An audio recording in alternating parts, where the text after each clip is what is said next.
Մարությանի եւ Հայկի։ Կային հրապարակումներ, որ ես Հայկ Մարությանի հետ արդեն այսպես հրապարակում էր անգամ, որ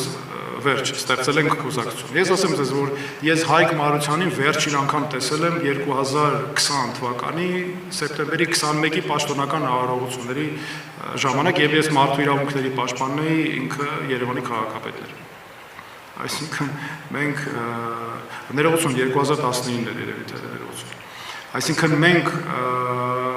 այդ ժամանակ հաստատ նման հարցեր չենք քննարկել եւ դրանից հետո էլ ես պարոն Մարությանի հետ նման որևէ հարց չեմ քննարկել։ Հայկի հետ կապված մենք քննարկումներ անընդհատ լինում են, բայց ձեր նշած բանակցություններ, մեկ ուժի եւ կամ ինչ-որ հրապարակումներ նման քննարկումներ չեն արել։ Բայց քննարկումներ իհարկե մեր գործընկերներն են, ես նրանց շատ։ Ես Հայկի ներկայացուցիչներին ճանաչում եմ դեռ 2008 թվականից, որովհետև երբ ես աշխատում էի մարդու իրավունքների պաշտպանի աշխատակազմում, մենք մոնիտորինգ էինք անում 2008 թվականի հավաքները։ Եվ ես նաև ինքս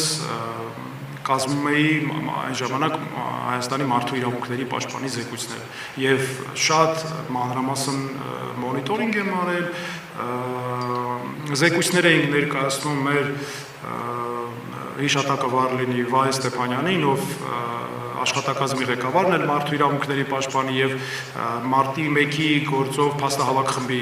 անդամ էր, այսինքն ես նրան շուտ բանից ճանաչում եմ եւ այսպես